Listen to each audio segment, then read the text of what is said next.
തെരുവുനായ പ്രശ്നത്തിൽ ദേശീയ തലത്തിൽ നയം വേണമെന്ന് സുപ്രീം കോടതി. എല്ലാ സംസ്ഥാനങ്ങളിലെയും കേസുകൾ ഒന്നിച്ചാക്കാൻ നിർദ്ദേശം. നായ്ക്കളെ പിടികൂടി സുരക്ഷാ കേന്ദ്രത്തിലേക്ക് മാറ്റണമെന്ന ഉത്തരവ് തിരുത്തി. വന്ധീകരണത്തിനും പ്രതിരോധ കുത്തിവയ്പ്പിനും ശേഷം തുറന്നുവിടാമെന്ന് നിർദ്ദേശം. വോട്ടർ പട്ടിക പരിഷ്കരണത്തിൽ നിർണായക ഉത്തരവുമായി സുപ്രീം കോടതി. ആധാർ രേഖയായി പരിഗണിക്കണമെന്ന് നിർദ്ദേശം. പേര് ചേർക്കാൻ ഓൺലൈൻ വഴിയും അപേക്ഷിക്കാം. ജയിലിൽ കിടന്ന് ആരും ഭരിക്കേണ്ട എന്ന് പ്രധാനമന്ത്രി നരേന്ദ്രമോദി. അഴിമതിക്കെതിരെ പോരാടുന്നതിനാണ് നിയമനിർമ്മാണമെന്ന് ജയിലിലാകുന്ന മന്ത്രിമാരെ പുറത്താക്കുന്ന ബില്ലിൽ പ്രധാനമന്ത്രി. 13,000 കോടി രൂപയുടെ പദ്ധതികൾ ബീഹാറിന് സമർപ്പിച്ചു. രാഹുൽ മാങ്കൂട്ടത്തിന്റെ രാജിയിൽ യൂത്ത് കോൺഗ്രസിൽ പോര് ശക്തം. അബിൻ വർക്കിക്കെതിരെ വിമർശനവുമായി രാഹുൽ അനുകൂലികൾ.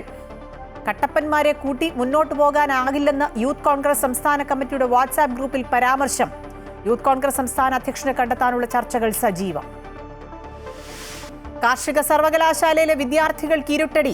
സെമസ്റ്റർ ഫീസ് ഇരട്ടിയിലധികം ഉയർത്തി ധനപ്രതിസന്ധി മറികടക്കാൻ നീക്കം. അക്കാദമിക് കൗൺസിൽ മിനിറ്റ്സിന്റെ പകർപ്പ് പുറത്ത്. ശ്രീലങ്കൻ മുൻ പ്രസിഡന്റ് റനിൽ വിക്രമസിംഗെ അറസ്റ്റിൽ. പ്രസിഡന്റായിരിക്കെ ഭാര്യയുടെ ബിരുദദാന ചടങ്ങിന് ലണ്ടനിലേക്ക് പോകാൻ സർക്കാർ ഫണ്ട് ഉപയോഗിച്ചെന്ന് കേസ്. വനിതാ ഏകദിന ലോകകപ്പിന് തിരുവനന്തപുരം കാര്യവട്ടം സ്റ്റേഡിയം വേദിയാകില്ല. ബംഗളൂരുവിലെ മത്സരങ്ങൾ മുംബൈയിലേക്ക് മാറ്റി.